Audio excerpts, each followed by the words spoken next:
All right, for today's class, we're going to start by warming you up. We're going to do horse stance punching. We're going to work on front leg kicks. We're going to try to get through a couple hand techniques, marching drills. We're working on your horse stance. And then we should be working on your self-defense, and we're going to try to work on your form just a little bit more on the parts that we've been working on this week. And last, as usual, I'm going to leave you with a challenge. Good luck. Next, I'd like you to stand in a horse stance. We're not going to work on the horse stance today, but basically you put your feet double shoulder width apart, bend your knees just like this, pull both your hands back like this. You're going to put one hand out.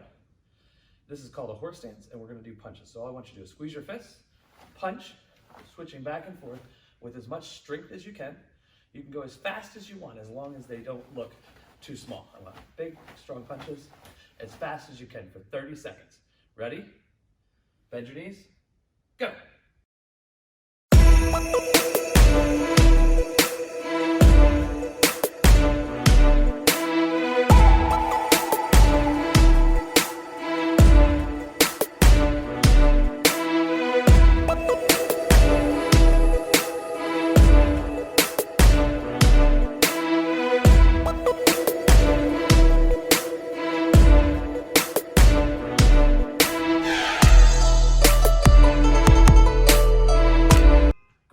Next, we're going to work on our front leg roundhouse kick. Take one of your legs, put it in front of you. Once you know which foot is in front of you, look down, make sure the leg is closer to me. This time we're going to do a front leg roundhouse kick. The roundhouse kick is where I pick my knee up. My whole entire foot is sideways or parallel to the ground, and then I'm going to kick straight across. We want to make sure that our leg comes straight. It can go higher, it could be a little lower, depending on your flexibility, but I want to make sure that your leg is straight across before you kick. So put your hands up, bend your knees. Let's do a slow one. Pick your knee up. Once you pick your knee up, foot across, kick, and sit down. All right, that's good practice. Now let's do it together. Pick your leg up. 1. Again, 2. 3. 4. Make sure it comes straight across. Hands up. 5. Good. Let's switch your feet. Put the other foot in front.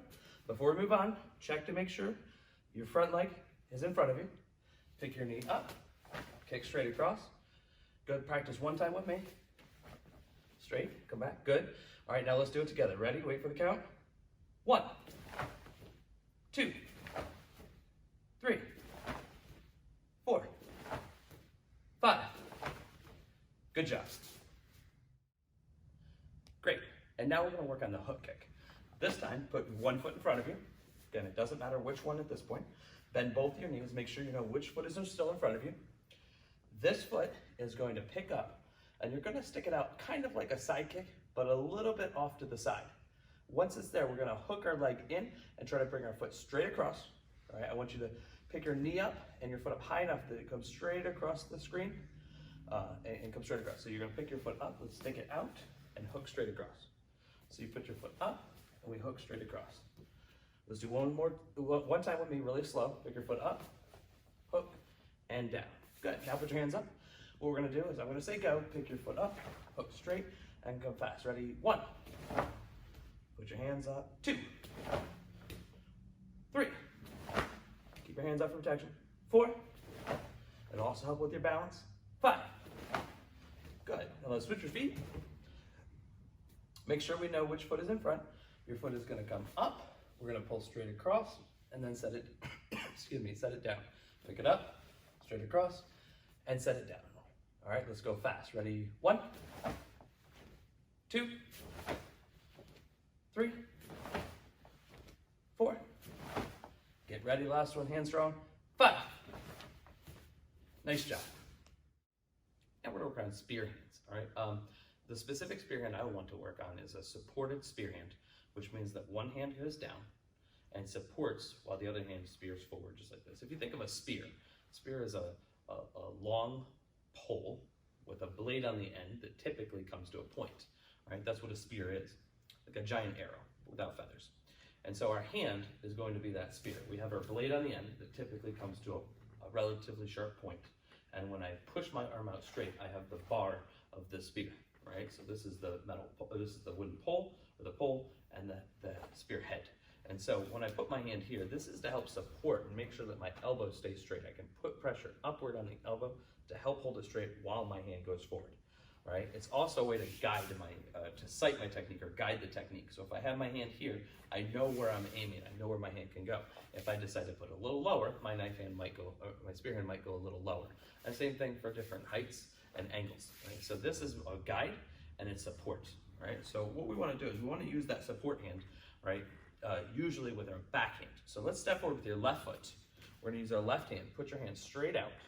Put this hand right under your elbow. So the top part of your hand goes right where your elbow is. Now pull your hand back and then push forward. So pull it back. It's almost like a chamber back, and then shoot forward hard. Good, let's do it 3 times together. Ready, 1. Good, pull it back, bend your knee. 2. 1 more time. 3. Good, let's go back to a neutral position. Let's switch hands. Put the other hand down. This hand can pull back. All right, now I want you to step forward with your right side. I want your right hand to go forward. So make sure you have the correct foot out. Make sure it's the same hand.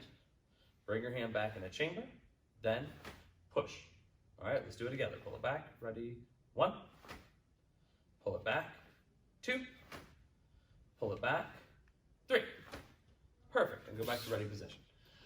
Now we're gonna try something super complicated, all right? Let's put one hand down, step forward with your left side, spear with your left hand. Now put your left hand down, pull your right hand back, step with the right, and spear.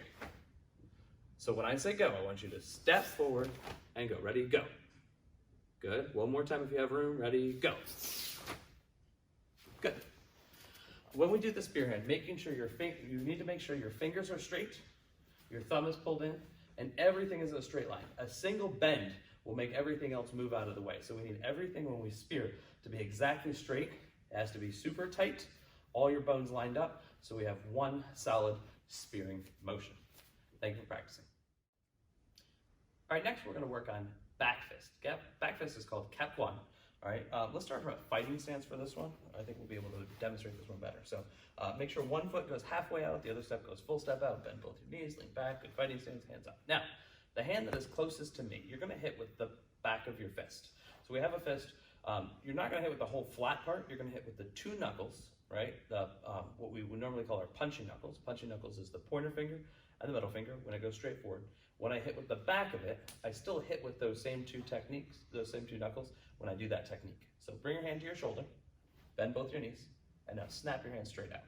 Your thumb should be facing upward, not actually sticking up, all right? But we make a fist, bring it to your shoulder, straight forward, pull back. So you swing your arm to go straight. Don't go past everything. Pull it back, bend your knees, ready, straight 1. Good, pull it back, straight towards me. 2, aim right at me, pull it back. 3, good, 2 more. 4, last one. 5, good. Now let's switch your feet. Let's put the other foot in front. Remember, half step, full step, bend your knees, lean back, hands here. Pull your hands straight across. Remember to hit with the pointer finger and the middle finger's knuckle. Make an X and pull across. Pull it back to your shoulder and straight. 1. Pull it back. 2. Pull it back. 3. Pull it back. 4. Last one. 5. Good. All right, now we're going to work on the horse stance. All right, the horse stance, you're going to start with your feet about double shoulder width apart, right, which is twice the width of what your shoulders are. All right, you're going to keep both of your feet forward. You're going to bend both of your knees, kind of like you're sitting on something, and chamber your hands back. All right, what's really important during this is that it's really easy to get a little more comfortable by leaning forward. Right, when you're leaning forward, you're looking down. It's not a really good position for you. So you want your back to be straight. You want your chin to be up, and you want to be looking straight forward. In fact, kind of look at something a little bit above the screen where you're looking at right now. So both your hands are chambered, and you're going to bend your knees and go straight down. As soon as you feel like your head wants to start leaning forward and you start looking down, it's hard to keep your head up, you can just stop right there, right? That's a good position for right now. Your knees are going to be bent, and then you're going to push straight down, back up straight, just like this, all right?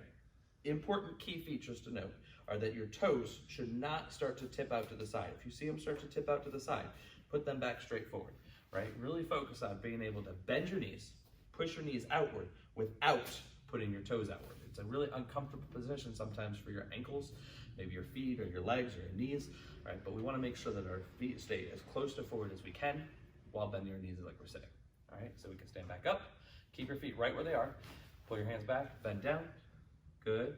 Remember, don't lean forward too far. Keep your back up straight, straight down, back up, and straight down. Now, if you start to feel pressure on your ankles or your knees and it's uncomfortable, try moving it. Try moving your feet farther apart, right? Maybe a little bit closer, right? Whatever you need to do to make sure that you can still go straight down and sit, okay?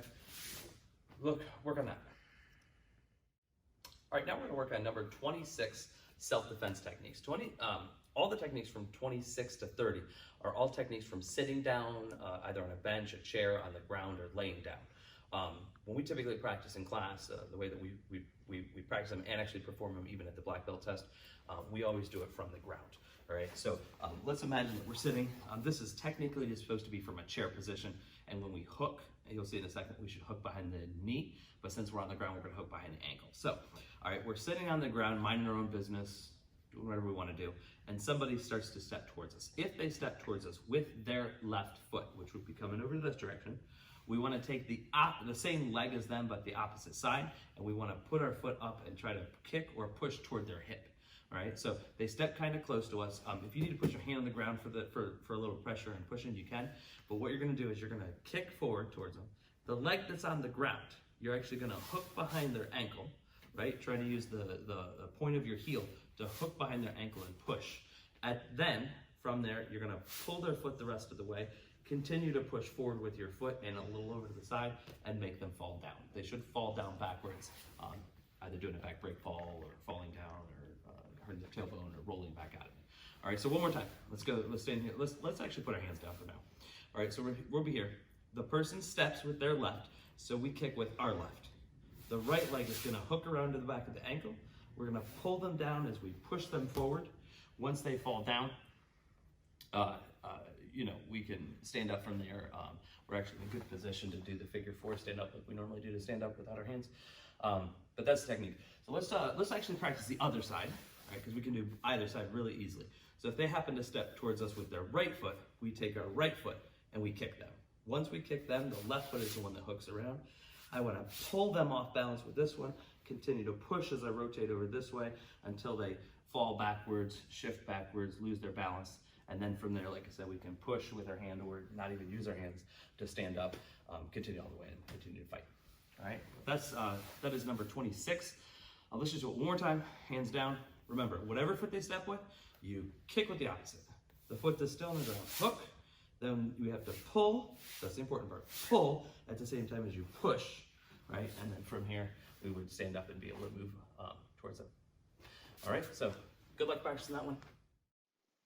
Now we're going to work on number 27, self-defense techniques. Number 27 is another seated technique. You imagine that you're sitting on a bench, all right, not a chair. There's a bench because somebody can sit right next to you. That person decides they want to put their arm around you and be your buddy, all right? We want to make sure that when somebody is not your friend and they put their hands on you in a way that you don't want, we want to be able to get their hands off. So their arm goes up and around you like this. So I'm going to imagine I'm sitting here. There's a person sitting next to me with their arm around my shoulder. All right. The first thing that I'm going to do is you're going to take the arm that's close to them, elbow them in the stomach. All right. If you feel unsafe, you need to get away and they're not letting you, they're holding you down, they're pulling you back. All right. You elbow strike and immediately follow up with a palm strike. All right. The double move here is important and necessary because my hand will be there for the next part of the technique. All right. So we're sitting here. The person's next to us. You're going to elbow strike them, palm strike. Leave your hand up near their face while this hand snakes around behind and grabs. We do that same type of reaching motion for a lot of our one steps. Number 7, when they have your collar, we reach around behind. When somebody has you in a headlock, we reach around behind, grab the shoulder, pull upward. So this common practice of coming around behind, reaching up and grabbing something, or at least pushing down or being able to control them by going around their arm and shoulder, gives you a lot of pressure on their shoulder, is really important. All right, so from here, elbow strike, other hand, palm strike. The one that did the elbow strike goes behind the person, up and over. You're going to grab onto your own hand, and then you're going to pull the person in. If I was sitting on a bench and I did that to the person, their head would go down, then you'd throw or roll them off of the bench. If they're sitting next to you like I am with their legs out here, it actually just squishes them upside, squishes them in half. It folds them in half in a really uncomfortable position. They typically just and get squished in half. But from here, elbow strike, palm strike. This hand reaches up behind. Grab onto your own hand. This is going to help you give a little bit of pressure as you push. Squeeze the person in half. right, and hold them down until you can escape, get away, or they give up. All right, one last time. Elbow strike, palm strike. The elbow strike arm goes up behind, grab. You're going to squish them in half, just like that. Good. And that is number 27, self-defense technique. All right, now we're going to work on the form. We're only going to work on the two parts that we've already learned this week. I was going to try to get more of the forms in, but I don't want to cram it. If you need to go back and review exactly how to do the form, I taught the forms move by move earlier in the week. On Monday was part one, and Tuesday was part two. I'm not ready yet to move farther into the form. We're going to save that for next week and give you guys something to look forward to, and make sure that you know the part that you already learned. So if you need to go back and learn the form, you should do that in the other videos. Look at Monday's video and Tuesday's video for those. But if you just want to review the forms, if you're at a point where you know the first two and you can just follow along, I'm going to do those forms right now. I'll still give a little bit of extra helpful advice the first time through, and then we'll do it like once or twice together, and hopefully that'll work out for you. So put your feet together, hands by your side. All right, get ready. All right, today we're going to be working on Basai. Basai is the form that's traditionally associated with the red belt, but with our rotating curriculum, we teach it at a different time. But it's 52 moves long. So we have to remember that I'm going to be splitting this up into at least 5 parts, maybe more.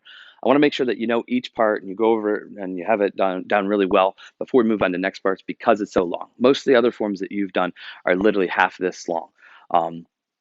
I think it's the longest form up to third degree black belt, or before third degree black belt. So we want to make sure that we work really hard on each piece of it, make sure we have each piece down so that we can then build off of it and add to it next week. So today I want you to focus on the same 2 parts that we already worked on this week. I'm going to go over it in 3 different ways today. All right, the first way, I'm going to go kind of slow. I'm going to make sure I explain each move again. Second time I'm going to go through, I'm going to make sure that I do it. I'll tell you what move is what as we do it. And the third time we get through, I'll just do it by the number, right? We'll just do one move at a time, but I won't tell you what it is, and hopefully it'll be at that point. Make sure that when you go back and are practicing it, if you need a lot of explanation, if you need a lot more help, look at the video for part 1 on Monday this week, Monday's video this week, and look for part 2 during Tuesday's video this week. I made sure that both of those days we got through the 2 parts of the form that I wanted to for the week. Next week we'll add on, do parts 3, 4, maybe 5, and go from there. So let's all face the same way. So put your feet together, hands by your side. We're gonna face this way so you can follow along a little bit better instead of looking at me. I don't have to reverse it on you or confuse you with that. So put your feet together, hands by your side. The very first move, we're going to lift up or chumbi. All right, is basai chumbi. So if I say basai, you're supposed to repeat basai. When I say basai chumbi, what you do is you don't say basai chumbi. You just lift up your left foot. Your hands start low. You bring your hands up, get your hands in, and put your foot down at the same time. Good. From there, I want you to lift your left heel, and you're going to rotate your feet sideways. You're going to count to about 6 before you start to lean.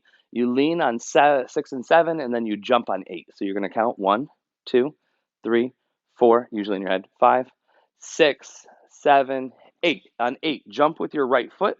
Make sure it's sideways. Slide your left foot back, rotate your hands up, and do an inside-outside block supported by your left hand. The next move, step behind you back the way we started from, and you're going to do an inside-outside block with the left hand. Make an X, do an inside-outside block with the right hand. Chamber your left hand like you're going to do an outside-inside block that direction, but then rotate your whole body backward one more time so you're facing the way we started. Facing. All right, outside-inside block with the left, inside-outside block, making sure you're in a front stance with the right. There's 3 moves in a row with your right hand. We just did 1.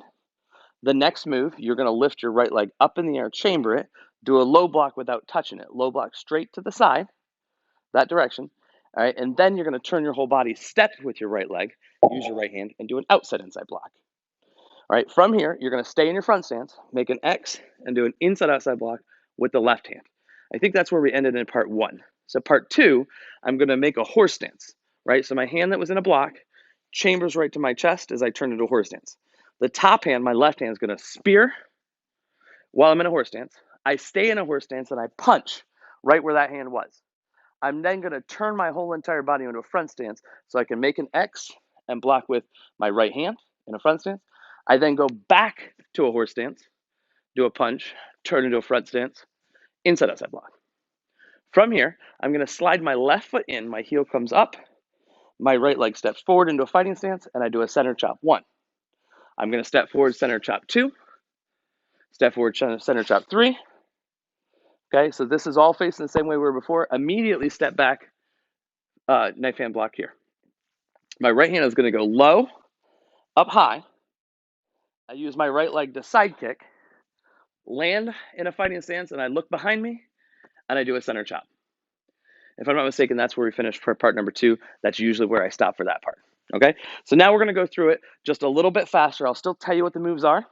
If you're not ready for that, go back and watch the first part again, follow along a little bit more. If you're ready for version number 2, a little bit faster, let's go here. All right, so basai, you say basai. Basai chumbi, don't say basai chumbi. Hands low, foot up, bring it in to your chest, feet together, down. All right, so now we're going to go. Ready, turn. 1, 2, 3, 4, 5, 6, 7, 8. Jump, block. Step inside, outside block. Inside, outside block. Touch your ear. Turn. Outside, inside block. Inside, outside block. Pick your foot up. Low block. Turn, step. Outside, inside block. Inside, outside block. Chamber in a horse stance. Spear. Punch. Shift block. Shift punch. Shift block. Half step. Step, knife hand. Knife hand. Knife hand, knife hand. Down and up. Side kick. Knife hand. And that was version number 2. That was a little bit faster. All right, still telling you the moves. And now we're going to move on to the third one. If you're not ready to move on without my help, all right, don't move on to part number 3. All right, go back to part number 2, and we'll start over. So do a chumbi. Ready? Basai. Basai chumbi. Go. 4, 5, 6, 7. 1, 2, 3, 4, 5, 6, 7, 8. 11, 12, 13, 14, 15, 16, 17, 18, 19, 20, 21. Good. And that's the first two parts of Basai. Like I said, if you need to go back and learn them, go look at Mondays and Tuesdays video. If you're ready to move on a little bit faster with a lot of explanation, version number 1 today, a little bit faster for number 2. And by next week, all right, by the beginning of next week, when I start teaching the next part of the form, I hope that you've had an opportunity and can get through that much of the form by using version number 3. Because if you can't, it's going to make it really hard to dump more techniques on top of something that you're already confused about a little bit. So work really hard, practice that a lot. We can work on it also in the private lessons, and make sure that you're setting those up. And I look forward to helping you later. All right, so good luck with practicing that.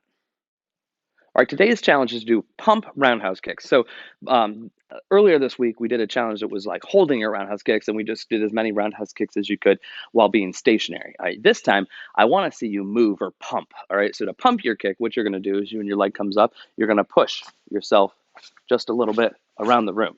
All right, now, if you want to be outside for this, that's fine. If you're inside, be really careful. You might have to wind up turning yourself and circle around in circles. All right, but your goal is to see how many pump roundhouse kicks you can do while kicking. Make sure that you don't jump. Some people are going to jump with their roundhouse kicks, and that doesn't count. A pump is when I push myself laterally across the floor. So we slide across the floor in some way. All right, so if you have a long enough space, right, and you don't have to go far, all right, but your goal is just to push yourself toward the person as you kick. Every time you kick, you want to slide across the floor. Like I said, if you start to run out of space, you could always go around in a circle. You could pump this way in the space that you have available. So good luck. Let's see how many of those you can do in 1 minute.